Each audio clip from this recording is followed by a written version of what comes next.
Эмомали Рахмон. Уровень жизни таджиков повысился. Вернувшиеся из-за границы ученики медресе до сих пор находятся в спецшколах. В России ОМОНовцы избили около 50 таджиков. Уровень жизни населения Таджикистана значительно повысился в последние годы. Об этом заявил президент Таджикистана в ходе своей рабочей поездки по населенным пунктам Сагдийской области. Рахмон также подчеркнул, что устойчивое развитие экономики позволило правительству уделять больше внимания социальной сфере, в том числе культуре, строительству и реконструкции объектов.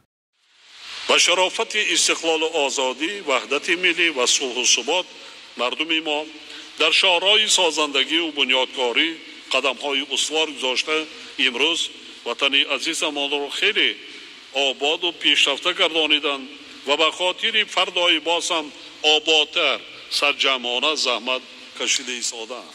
Заявил Рахмон, не объяснив, однако, в чем конкретно улучшилась жизнь населения страны.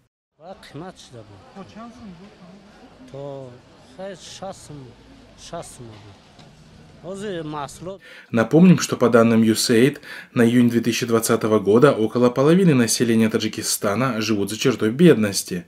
Процент женщин, которые недоедают, является непропорционально высоким, а более 30% детей в возрасте до 5 лет страдают от задержки роста. Возвращенные в конце прошлого года подростки, проходившие обучение в религиозных школах Бангладеша, до сих пор остаются в спецшколе, куда они были помещены по возвращению. В Миноборнауки тогда заявили, что детям нужна адаптация, поскольку те не учились в общеобразовательных школах. При этом в министерстве сообщили, что период адаптации зависит от каждого ребенка и может занять от 3 месяцев до года. Специалисты должны определить, в каком классе они должны учиться, каков уровень их знаний, какие предметы им необходимо изучить. Только после этого они вернутся в свои семьи, подчеркнул тогда пресс-секретарь ведомства Эхсони Хушвахт. Родные одного из детей обратились с жалобой Радио Азади по этому поводу. Родным запретили видеться с ребенком. Также власти отказали им в переводе ребенка в обычную школу.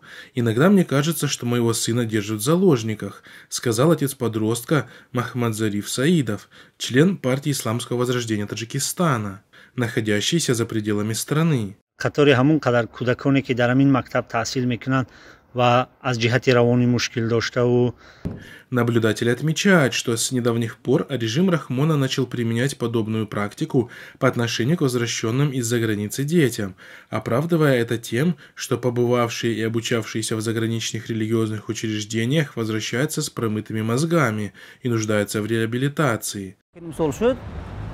düğmeşe nişan metiyat. Nomaş Umarcan, ina mebinim lege Muhammed Али то хозера дидагимоне.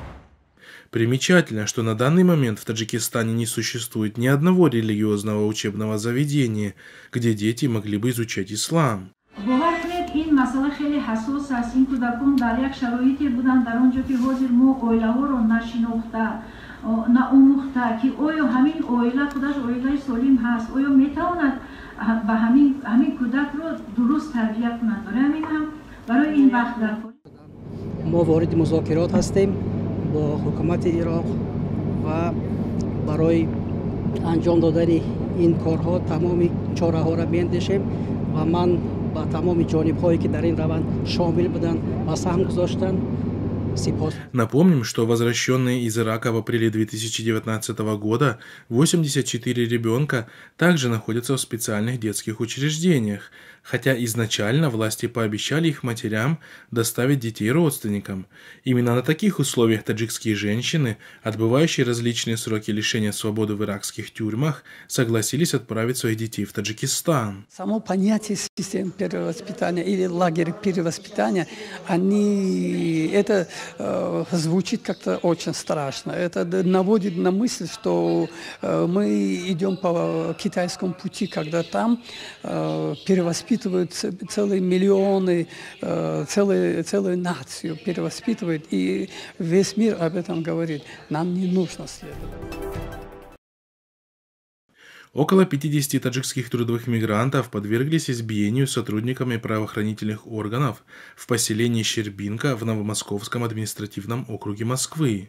Рано утром 9 сентября сотрудники ОМОН в масках ворвались в общежитие, где проживали таджикские мигранты, и начали жестокое избиение, пишет Радио Азади со ссылкой на видео, которое оказалось в распоряжении редакции. Один из таджикских мигрантов, Насим Джабиров, рассказал журналистам, что силовики ворвались в общежитие около 5 часов утра. Они сразу начали избивать всех полусонных людей и в грубой форме приказали выйти во двор, говорит мигрант.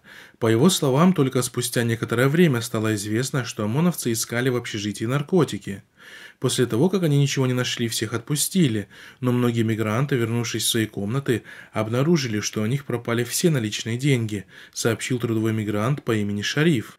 При этом пострадавшие признались, что не стали обращаться к властям по поводу пропажи денег из-за боязни задержания и депортации. На данный момент произошедший инцидент остается без какой-либо реакции со стороны властей Таджикистана. Впрочем, как и все остальные происходившие нарушения и преступления в отношении трудовых мигрантов со стороны российских силовиков.